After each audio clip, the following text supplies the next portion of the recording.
Hari ini Perdana Menteri Malaysia Anwar Ibrahim dijadwalkan bertemu Presiden Joko Widodo, Jokowi.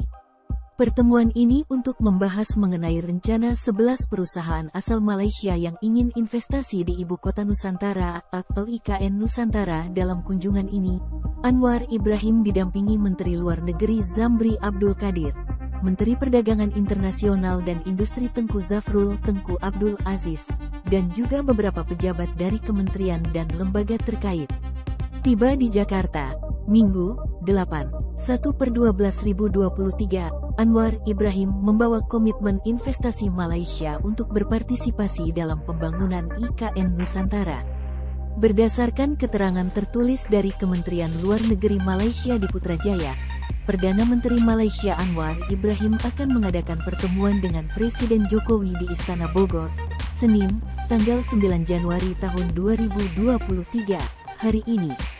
Saat pertemuan di Istana Bogor, Anwar Ibrahim dan Jokowi dijadwalkan menyaksikan penyerahan 11 Letter of Interest, LOI, dari perusahaan Malaysia yang akan berinvestasi dalam pengembangan IKN Nusantara.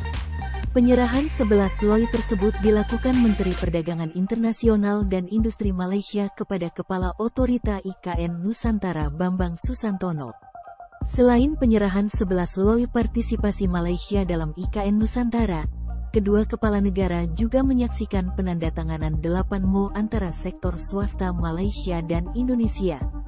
Nilai MOU diperkirakan 1,16 miliar ringgit Malaysia, atau setara 4,11 triliun rupiah. Presiden Jokowi dan Perdana Menteri Anwar Ibrahim direncanakan membahas sejumlah isu regional dan internasional. Isu dimaksud antara lain situasi di Myanmar, upaya bersama mengatasi diskriminasi minyak sawit di mana Indonesia dan Malaysia merupakan eksportir terbesar minyak sawit.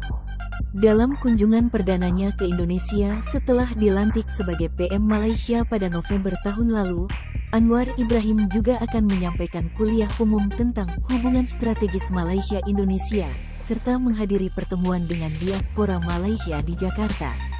Seperti diketahui, pada 2021, Indonesia adalah mitra dagang global terbesar ke-7 di Malaysia, dengan nilai perdagangan mencapai 95,31 miliar ringgit Malaysia, atau sekitar 337,806 triliun rupiah. Pada 2022, sepanjang periode Januari-November, Indonesia naik peringkat menjadi mitra dagang terbesar ke-6 di Malaysia. Total nilai perdagangan meningkat 41,7% menjadi 120,26 miliar ringgit Malaysia, atau setara 427 triliun rupiah. Menanggapi hal tersebut, Sekretaris Otorita IKN, Ahmad Jaka Santos Adiwijaya, mengonfirmasi terkait dengan rencana pertemuan tersebut. Dia mengatakan pertemuan tersebut memang akan digelar pada Senin hari ini oleh Presiden Jokowi. Kendati demikian, Ahmad belum dapat membeberkan terkait dengan rencana investasi Malaysia di IKN Nusantara. Pasalnya, otorita IKN belum mendapatkan detail rencana kerjasama yang akan dijalin kedua negara. Saya belum menerima data terkait peminatan Malaysia di bidang apa saja, kata Jaka, Minggu, tanggal 8 Januari tahun 2023.